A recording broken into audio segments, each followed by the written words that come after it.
He treated counter-cyclical spending like a calculated insurance policy, using small amounts of capital to lock in the resources he knew he would need once the rain stopped. This framework starts long before the crisis. During the boom years, when cash flow is healthy, you must reserve 15 to 20% of your capital specifically for the next downturn. You then identify the core assets in your industry and wait. When the panic hits and prices drop to 60%,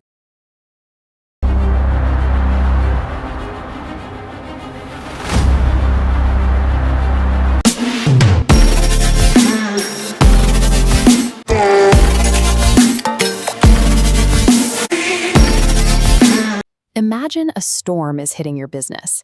Sales are flat, the forecast is bleak, and your first instinct is to pull back and wait. But in this environment, the act of discarding your protection is often what ensures you never make it to the other side. When a recession hits, management teams usually run the same playbook. You freeze hiring, slash the marketing budget, and hoard every cent of cash to survive the winter. This is a classic fallacy of composition. A seemingly smart choice for one business becomes a collective disaster when everyone does it simultaneously. You stop ordering, suppliers go under. When the economy warms up, surviving vendors have all the leverage and your costs skyrocket. We saw this play out during the 2020 global supply chain crisis. McKinsey found that 73% most businesses don't fail because the economy is bad. They fail because, in a moment of panic, they voluntarily threw away the tools required to build their future. The secret elite companies exploit is that fear creates massive price distortions. When the market panics, the cost of top-tier talent, prime real estate, and new technology plummets, regardless of how much value those things actually provide. Warren Buffett's advice to be greedy when others are fearful isn't just a motivational quote.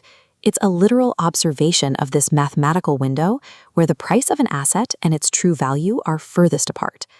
During the 2008 financial crisis, the world watched the stock exchange in a state of total collapse. Asset prices were cratering across every sector. Amazon stock dropped 45% that year.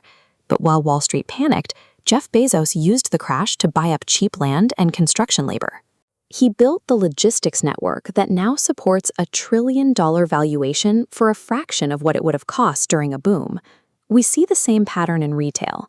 In 2014, when shopping malls were facing mass vacancies, a small tea brand used the rent collapse to sign 5-year leases on premium storefronts. By 2016, their competitors were paying double for the same locations. Spending $1 during an economic trough is exponentially more powerful than spending it during a peak. It secures market positions that are normally entirely inaccessible.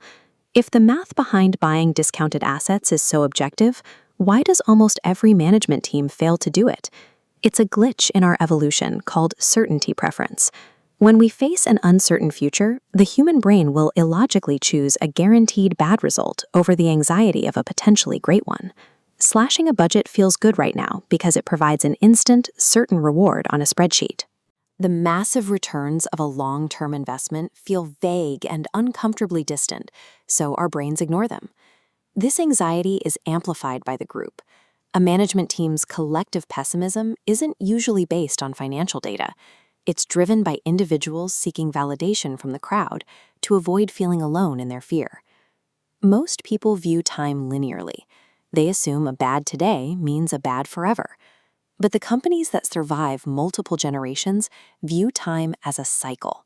They know that every low point is simply a setup for the next climb.